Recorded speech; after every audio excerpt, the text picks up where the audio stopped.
Hello guys, আসসালামু আলাইকুম। সবাই কেমন আছেন? আমি খুব ভালো আছেন অ্যান্ড আল্লাহর অশেষ রহমতে আমিও ভালো আছি। আজ রান্না হবে সবার উদ্দেশ্যে খিচুড়ি। সবাইকে খিচুড়ি খাওয়ানো হবে, কেননা গতকাল রাত্রে আমি একটু অসুস্থ হয়ে যাই, যে কারণে আমার জামাই অনেকটা চিন্তিত হয়ে পড়ে। দেন সে তো অনেক চিন্তায় পড়ে যায় যে আমার নিয়ে কিছু হয়ে যায়, আর সারা রাত সে চিন্তায় চিন্তায় ঘুমাতে পারে নাই। আর তখনই ঠিক করে ফেলে যে আমি যদি সুস্থ হয়ে যাই তাহলে সবাইকে খিচুড়ি রান্না করে খাওয়াবে। যেই কথা সেই কাজ। সকালে ঘুম থেকে উঠে দেখে প্রচণ্ড বৃষ্টির কারণে সকালে আর বাজার করতে পারে না। দেন দুপুরবেলা সে বাজারে চলে যায়, বাজার থেকে বাজার করে নিয়ে আসে। দেন নিয়ে এসে সব কিছু রেডি করে নিয়ে যাতে খিচুড়ি রান্না করে সবার জন্য। কুটাকাটি করে রেডি করতে করতে অনেকটা সময় চলে যায়, প্রায় বিকাল হয়ে যায়, কিন্তু খিচুড়ি তো রান্না করা হচ্ছিল না। দেন খিচুড়ি রান্না করতে করতে প্রায় রাত হয়ে যায়।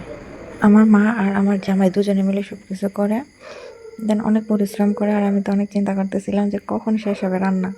ফার্স্টে ভাবছিলাম রাত হওয়ার কারণে খিচুড়ি হয়তো থাকবে, কিন্তু না, সেরকম কিছু হয়নি। উল্টা খিচুড়ি সবাই খেয়ে একদম ডেক খালি করে ফেলছে।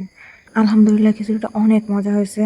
দেন অনেককে দিতে পারি নাই, খিচুড়ি শর্ট পড়ছে, সেজন্য মনটা অনেক খারাপ হয়ে গেছিলো। কিন্তু নেক্সট টাইম আবার খিচুড়ি রান্না করে সবাইকে খাওয়াবো ইনশাআল্লাহ।